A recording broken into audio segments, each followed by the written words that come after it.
बंदहु गुरुपद पदुम परागा, सुरुचि सुबास सरस अनुरागा। अमिय मूरिमय चूरन चारु, समन सकल भवरूज परिवारु। सुकृत संभुतनु बिमल विभूति, मंजुल मंगल मोद प्रसूति।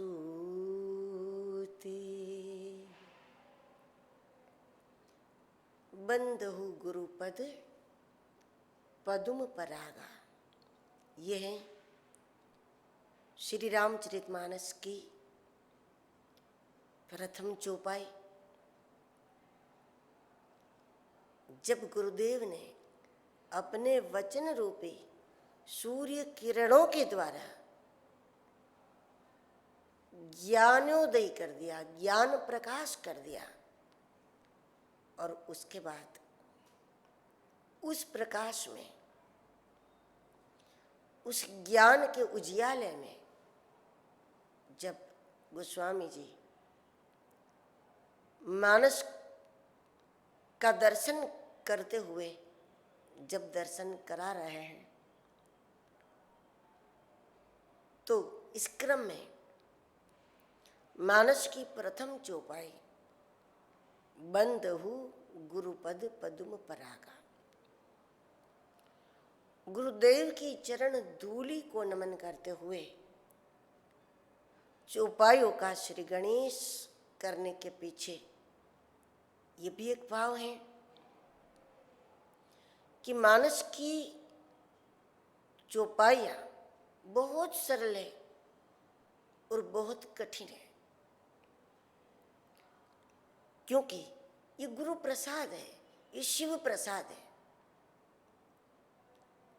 गुरुवाणी अत्यंत सरल होती है, क्योंकि गुरु सहज होते हैं, गुरु सौम्य होते हैं। और जब पूरा व्यक्तित्व ही सहज है तो अटपटी वाणी कैसे निकलेगी, अटपटी बात कैसे निकलेगी? जब जीवन ही अटपटा ना हो, स्वभाव में कुछ अटपटा ना हो, तो फिर उसकी वाणी अटपटी कैसे होगी? लेकिन गुरुवाणी, गुरु सहज है, इसलिए वो बहुत सरल भी होती है, और जितनी सरल होती है, जितनी सहज होती है, उतनी गूढ़ भी होती है। क्योंकि गुरुत्व की गहराई को हम नहीं नाप सकते, उनकी ऊंचाई को हम नहीं नाप सकते, उनकी भीतरी विशालता को हम नहीं नाप सकते, हम अंदाजा नहीं लगा सकते। हम जैसे जैसे उनको समझते जाते हैं उन्हीं की कृपा से, तो हमको धीरे धीरे उनकी गहराई, उनकी विशालता, उनकी ऊंचाई, ये सब धीरे धीरे समझ में आने लगता है। लेकिन उनका जो सामान्य व्यवहार है वो तो इतने सरल होते हैं, इतने सहज होते हैं कि वो एक कछुए की तरह अपने अंगों को सिमट करके अपने व्यक्तित्व की विशालता को बिल्कुल छुपा कर बिल्कुल एक सामान्य व्यक्ति की तरह पेश होते हैं। उनको संभालना, उनकी सेवा करना, वो यदि हमारे यहाँ पधारे तो हमको बोझ नहीं लगता, क्योंकि वो अपने आप को इस तरह से इतना छोटा बना लेते हैं। ये उनकी खूबी है। लेकिन हम उनको जितना छोटा, जितना सामान्य समझते हैं, उतने सामान्य वो होते नहीं हैं। भीतर से वो बहुत बड़े होते हैं। तो वो जितने सहज है उतने गूढ़ होते हैं। वास्तव में जो व्यक्ति अत्यंत गहराई में जा चुका है, अत्यंत अपने भीतर जा चुका है, जितना अपनी आत्मा के निकट जा चुका है, आत्मा की अनुभूति तक पहुंचा है, वास्तव में संसार में, दुनिया में उन्हीं का व्यवहार बिल्कुल सहज होता है। जिसको परमात्मा की अनुभूति नहीं है, जो भीतर कहीं भी नहीं पहुंचे हैं, वो लोग दुनिया के सामने बड़ा विचित्र व्यवहार करते हैं, बड़ा अटपटा व्यवहार करते हैं। वो अपने आप को बड़ा साबित करने की कोशिश करते हैं। वो अपने आप को सबसे आगे दिखाने की कोशिश करने लगते हैं। वो कहीं भी जाए, वहां जाकर उनको ये बताना है, वो ये साबित करने की कोशिश करते हैं कि आप हमको जितना समझते, जैसा समझते हैं, हम तो उससे बहुत बड़े व्यक्ति हैं। हमको संभालना इतना आसान नहीं है। मतलब वो वहां जाकर जो सुविधाएं घर में नहीं होती, वो सुविधाएं जाकर के मांगने लगते हैं। मतलब कि हम तो ऐसे रहने वाले हैं। वास्तव में आत्मा का अनुसंधान ही उसको नहीं हुआ, वो भीतरी घर में ही नहीं पहुंचे हैं। यही कारण है। लेकिन जो गहराई में पहुंचा है, उनका लोक व्यवहार बहुत सहज होता है। बड़े बड़े ज्ञानियों को, जो वास्तव में ऊंचाइयों पर पहुंचे हैं, ऐसे महापुरुषों को, ऐसे कई ऐसे विद्वानों को जब मिले तब ऐसा लगता है, उनको सुने तब लगता है कि ये तो कहाँ तक पहुँचे हुए हैं। लेकिन जब उनके साथ व्यवहार किया जाए, उनके साथ रहने से, तो ऐसा लगता है कि बिल्कुल सामान्य व्यक्ति है। वास्तव में उन्होंने पाया भी है और उन्होंने पचाया भी है। ये उनकी सहजता है। तो राम कथा गोस्वामी जी के लिए गुरु प्रसाद है। उन्होंने कहा भी है, तदपि कही गुरु बारही बारा। मेरे गुरुदेव ने मुझे एक बार नहीं, बहुत बार, बार बार राम तत्व के विषय में बताया है। कहते हैं कि मैं छोटा था, मैं ठीक से समझ नहीं पाता था। जब गुरुदेव कुछ सुनाते थे, कुछ बताते थे, तो मैं समझ नहीं पाता था गुरुवाणी को। जब पूछा गया कि आप समझ नहीं पाते थे, तो क्या वो नाराज हो जाते थे, उनको क्रोध होता था? बोले नहीं, जब मैं नहीं समझता था तो वो दोबारा बताते थे, तीसरी बार बताते थे, चौथी बार बताते थे।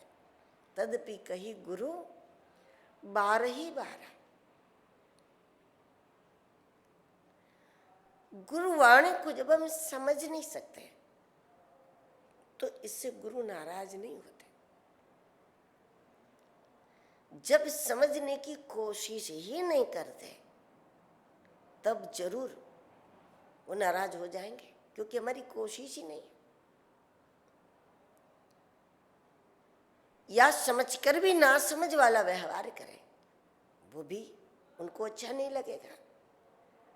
लेकिन हम सही में ना समझ हैं, नादान हैं, हमारी बुद्धि अभी परिपक्व नहीं है। वो जिस दुनिया में हमको ले जाने का प्रयास करते हैं, अब उस दुनिया में उसके लिए हमने कभी सोचा ही नहीं है। तो और ऐसे में हम समझ नहीं सकते, तब तदपि कही गुरु बार ही बारा। तो वो बार बार बताते हैं, ये गुरु प्रसाद है। इसलिए चौपायों का श्री गणेश गुरु वंदन से हुआ। जब पहले सोरठा रखा उसमें यह कह दिया कि बंदहु गुरुपद कंज।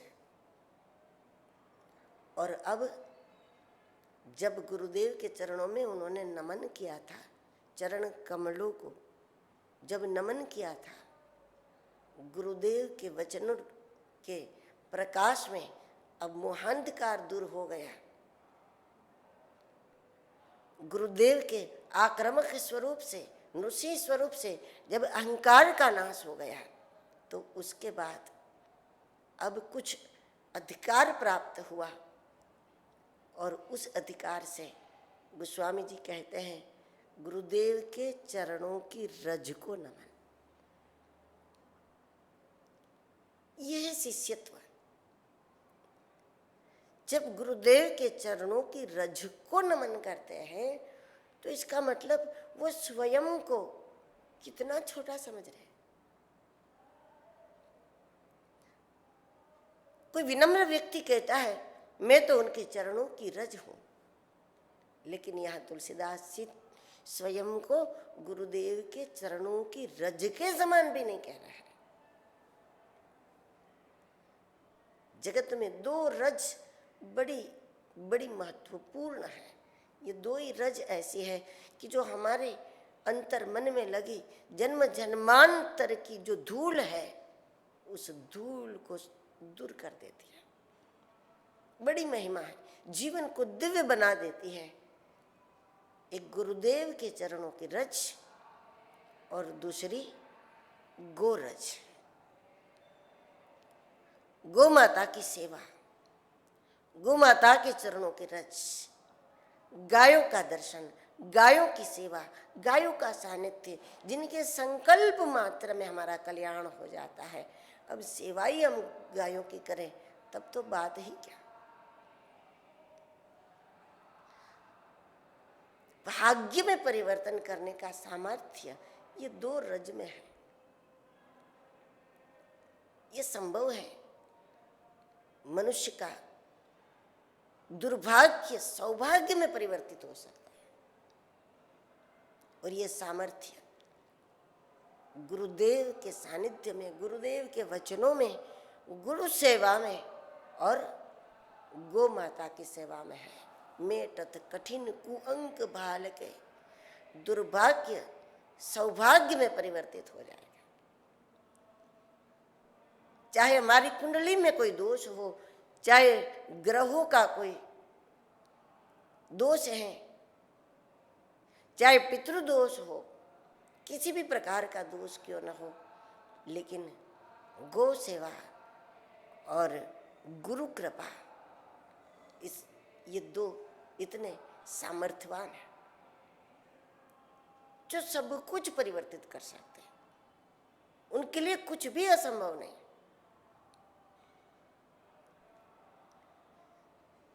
गोस्वामी जी इसलिए बंदहु गुरुपद पद्म परागा कहते, गुरुदेव के चरणों की रज को नमन। चरण रज का एक स्वरूप और भी है, उसको भी चरण रज कहते हैं।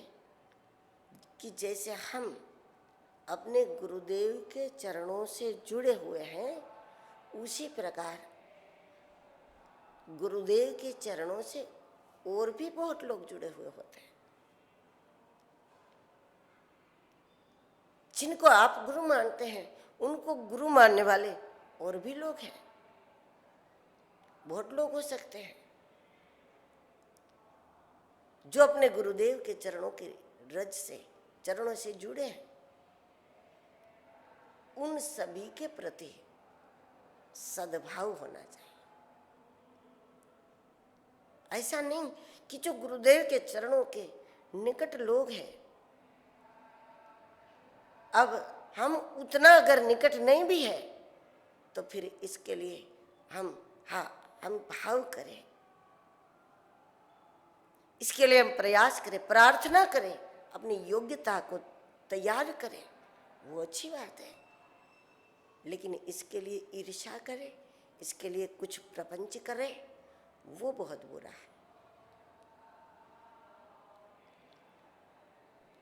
जो स्वयं गुरु के चरणों से जुड़ा है, उन्हीं गुरु के चरणों से जो कोई दूसरा जुड़ा है, जब हम उसको न अपनावे तो फिर हमने क्या उनको माना, क्या समझा? उनके प्रति सद्भाव होना चाहिए। हम अपना स्थान बनाने के लिए अगर किसी को अपने स्थान से दूर करने की कोशिश करेंगे तो शायद हम किसी को दूर करने में सफल हो भी जाए, लेकिन हम अपना स्थान बनाने में सफल नहीं होते। इससे हम गुरु के अंतर मन से और अधिक दूर हो जाएंगे। अगर हमारी कोशिश किसी को दूर कर, स्वयं को निकट करने की कोशिश जरूर करें, इसके योग्य बने,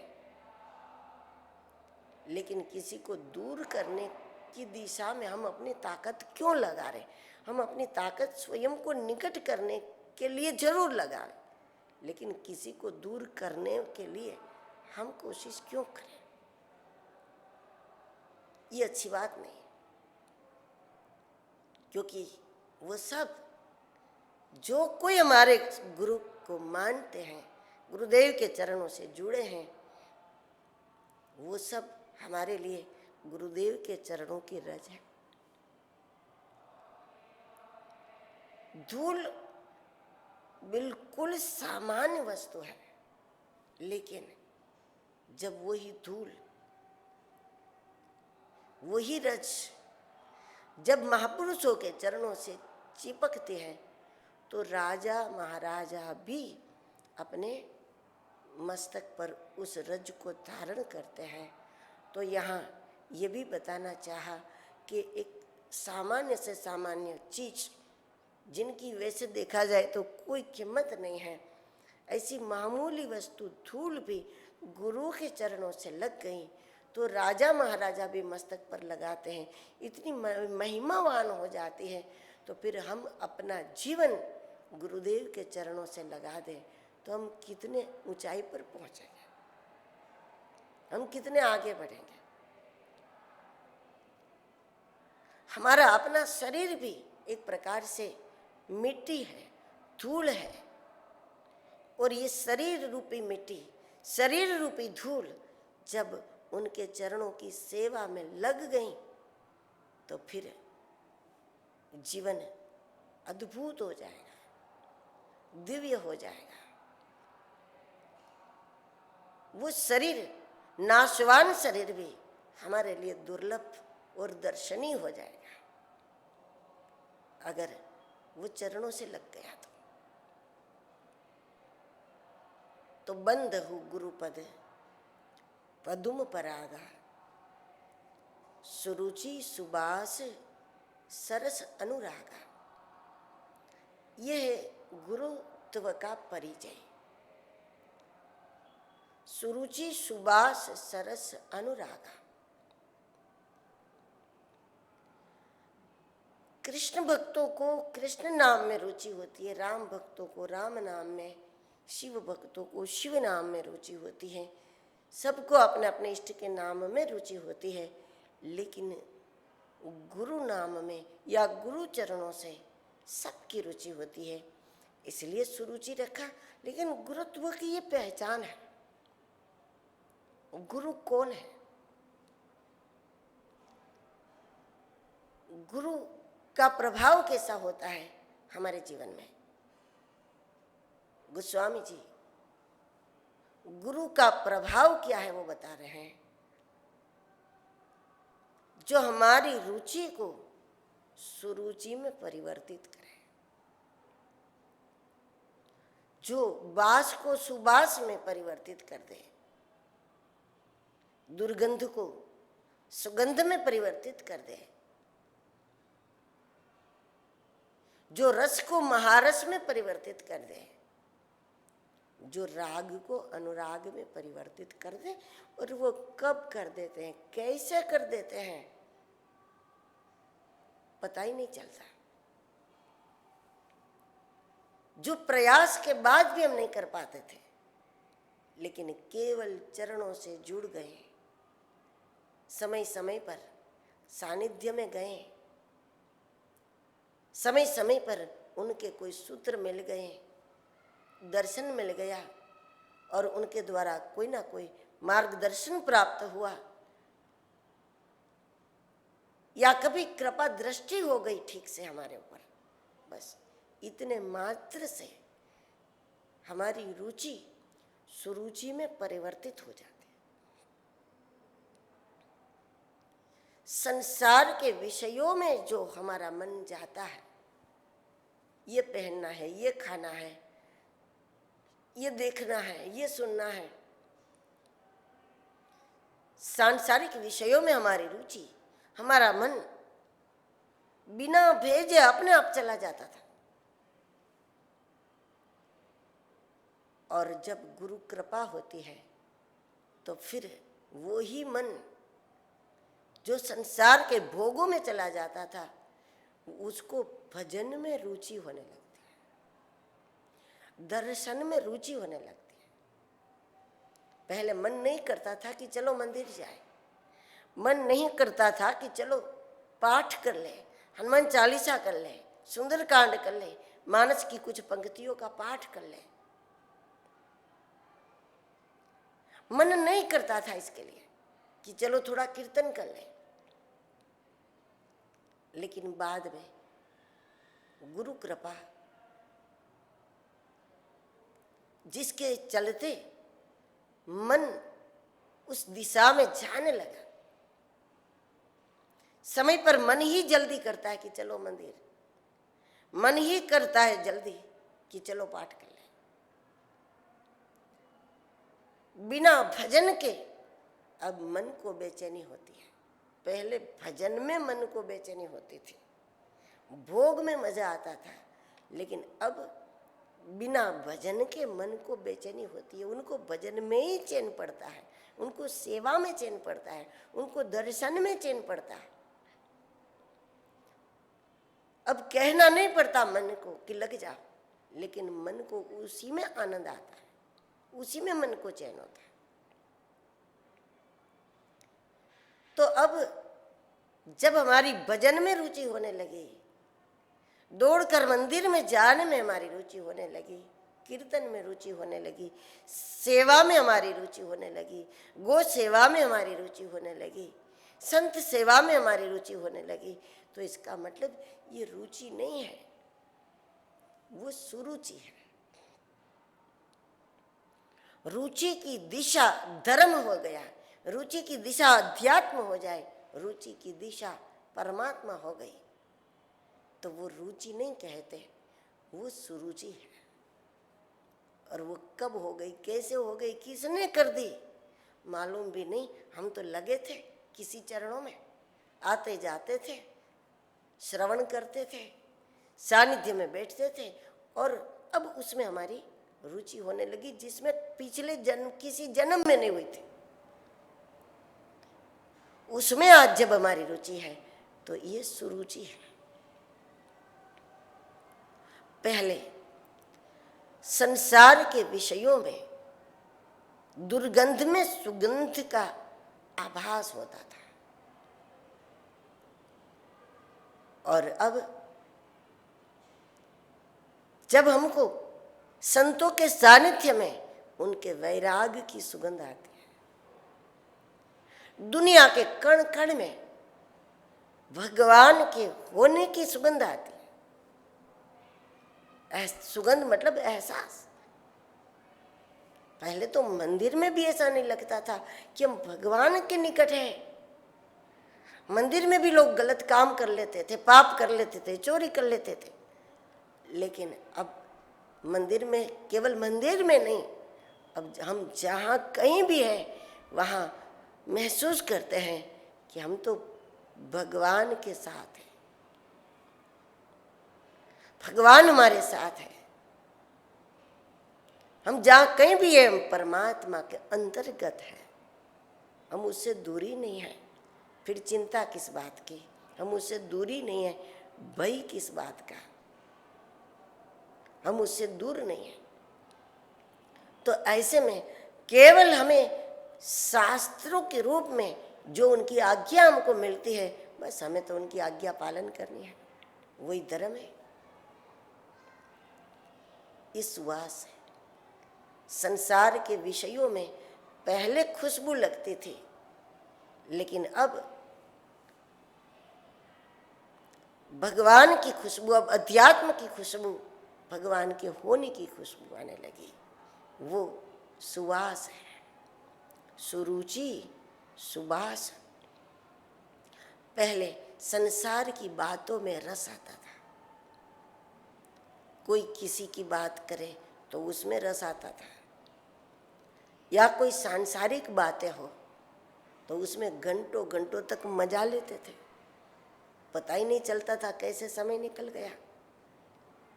वो सांसारिक बात थी, वो सांसारिक भोगों की चर्चा थी, सुख सुविधाओं के बारे में बातें होती थी।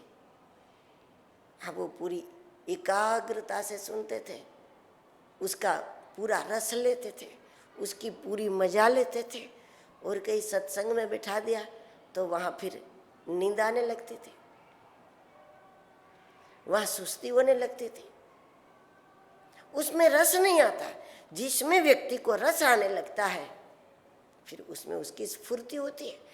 अब कोई निंदा किसी करने लगे तो जो कथा में सो जाता है वो भी, उसमें तो उसकी नींद खुल जाती है।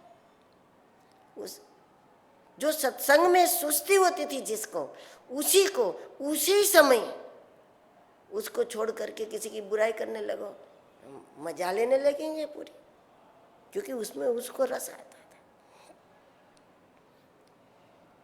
उसका व्यक्तित्व इस प्रकार का है, उनका जीवन इस प्रकार का है कि जिसमें रस है ही नहीं उसमें उसको रस आने लगता है।